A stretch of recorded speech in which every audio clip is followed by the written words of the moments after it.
The village of Atoro was a small and beautiful village, popularly known for its abundance in bountiful farm produce compared to its neighboring villages. In Atoro village, there lived a widow named Bola. Unfortunately for Bola, in the 10th year of her marriage, her husband passed away, leaving her alone to care for 3 children.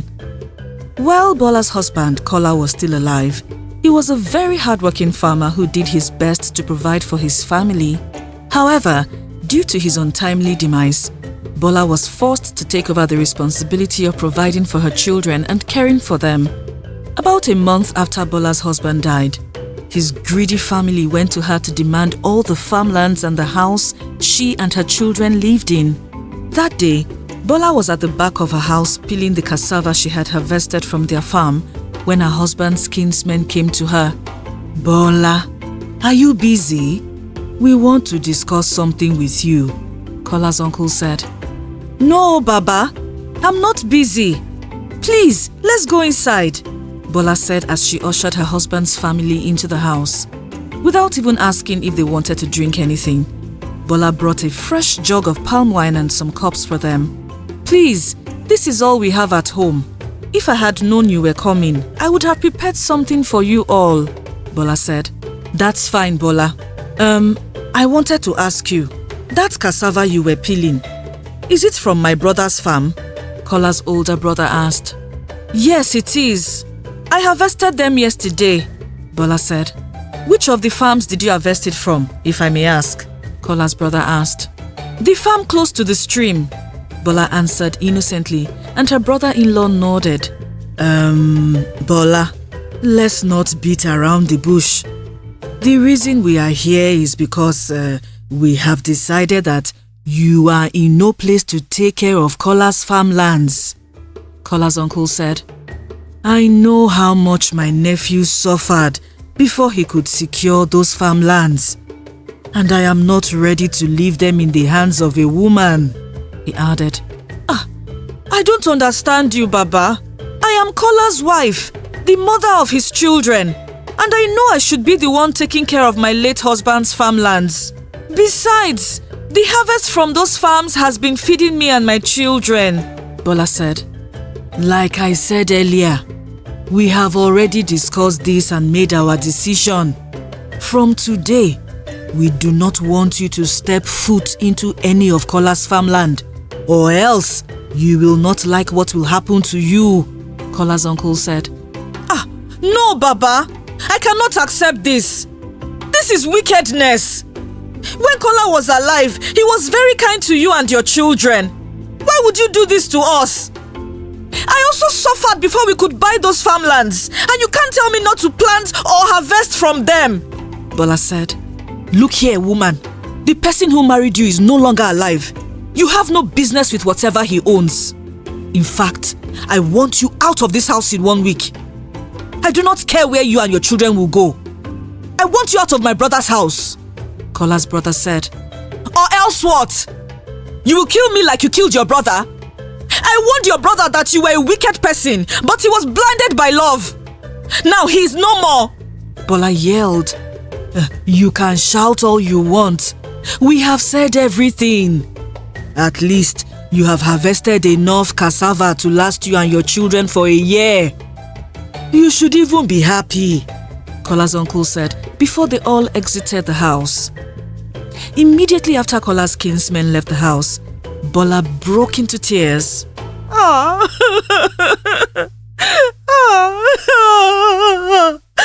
"I told Kola that the same people he was breaking his back for did not love him, but he wouldn't listen. They succeeded in killing him. Now they want to take away everything he worked hard for," Bola soliloquized. "In fact, I will not go anywhere. Let me see how they will come and remove me and my children from this house," Bola added. A few days before the deadline Kola's kinsmen had given Bola to leave the house, Bola began to have nightmares.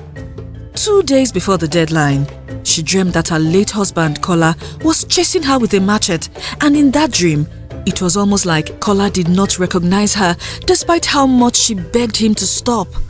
On the second night, Bola had another nightmare.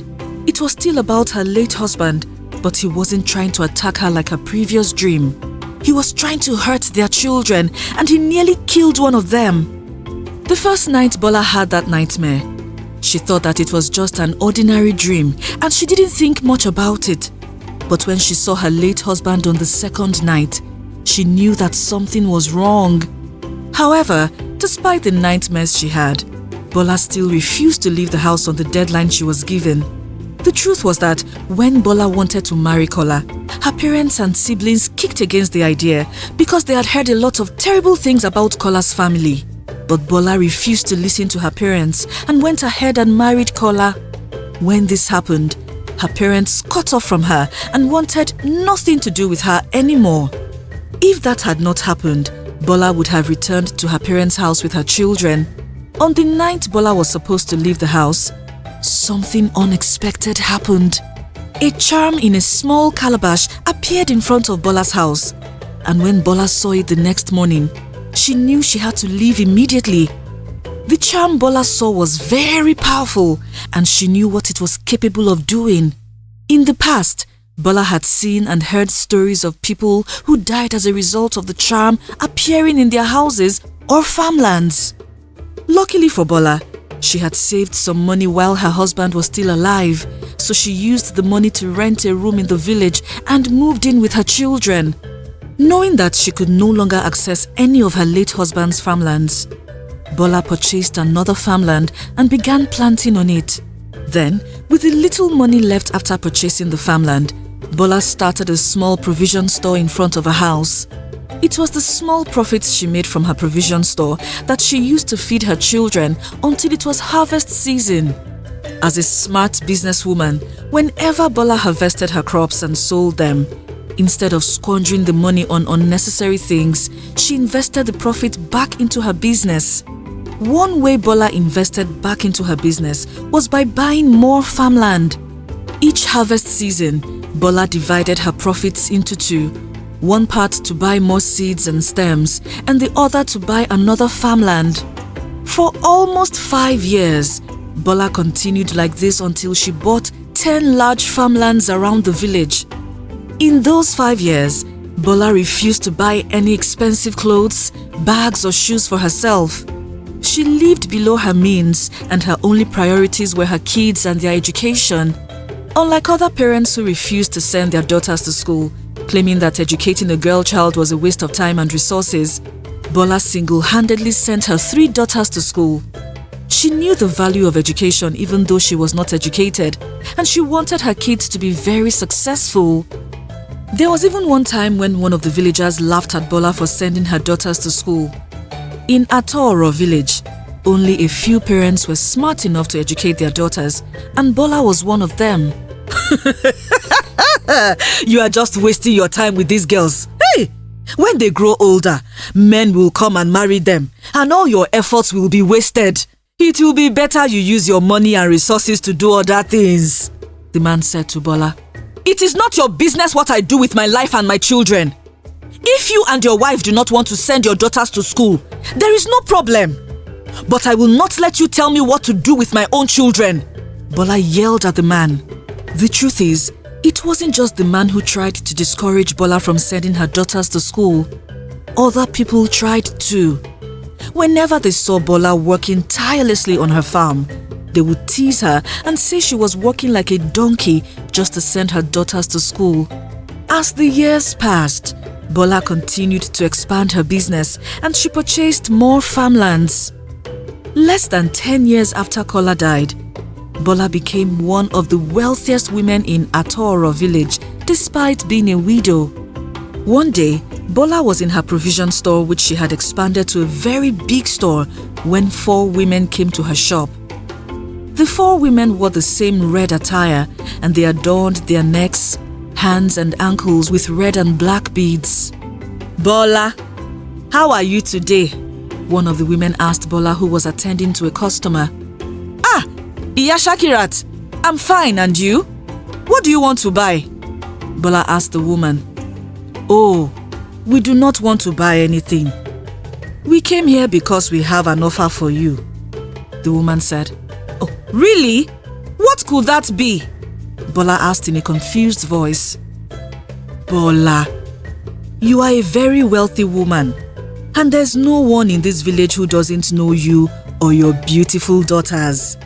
In this village, there are only 3 rich women: the queen, Chief Balogun's wife, and you. We belong to a coven, a powerful coven of witches, and we would love you to become one of us. The woman said. I'm not sure I understand what you just said. Bola said. You want me to join your coven? A witchcraft coven? Bola added. Yes, that's exactly what I said. Now that you are wealthy and popular, it is only befitting for you to join our coven, the woman said. Iya Shakirat, you want me to become a witch like you? Bola asked again, but in a more offensive tone. Don't say it like that. We are not just any kind of witches. We are the Red Witches, and we will protect you and your children. Your daughters will become very successful, and you will live for many years. One of our elder witches will be 130 years old this year, and she is still very young and vibrant, the woman said. How many people's blood did she drink to keep her young? How many children did she exchange souls with to live up to 130 years old? Bola asked, and Iya Shakirat chuckled. Please, Iya Shakirat, I do not want any trouble. I am not interested in joining any coven. I am pleased with what I have. Thank you, Bola added. Bola, there are many women in this village who would do anything to become one of us. And you are playing with the opportunity. You have to go home and think about this. As a Red Witch, you have the power to do whatever you want in this village. You can command the sun to stand still, and it will. That's how much power you can wield, the woman said. Immediately the woman said that, Bola burst into laughter and clapped her hands dramatically. I can command the sun and it will stand still? Why haven't any of you commanded the sun to stand still? Bola said. Like I said earlier, I am not interested. You all saw how I struggled so much to become wealthy. I do not want anything to ruin that for me, Bola said. We want to help you, Bola. You cannot... One of the women said, but Bola interrupted. I do not want your help! Bola yelled. Why didn't you come and help me when I was struggling? Why didn't you come and help me when my husband died or before he died? Please carry your help and leave my store. I am not interested! Bola yelled. From the way Bola was yelling and panting, it was very obvious that she was angry. When the women saw that Bola's voice was drawing the attention of passers-by to the store, they left immediately in a single line without saying another word to Bola. You want me to become a Red Witch so I can ruin my life and that of my children? It will never work, agents of destruction. You are telling me one of your elder witches is 130 years old, but you haven't mentioned how many people she killed and ate their flesh. You haven't mentioned that all of our children are useless and unsuccessful. You people must think that I am foolish. It will not work, Bola soliloquized. In fact, if I see any of you close to my shop again, you will not like what I will do, Bola added. When Bola told the 4 Red Witches that she was not interested in their offer, she thought that they would leave her alone. Sadly, she had no idea that her life was about to become a nightmare and the witches were about to ruin everything she had worked hard to achieve in the past years. Watch out for part 2. Did you like this story? Tell us your favorite parts in the comment section below. Please like, share and subscribe to our channel. Also, do not forget to follow our channel on Facebook and Instagram. Thank you.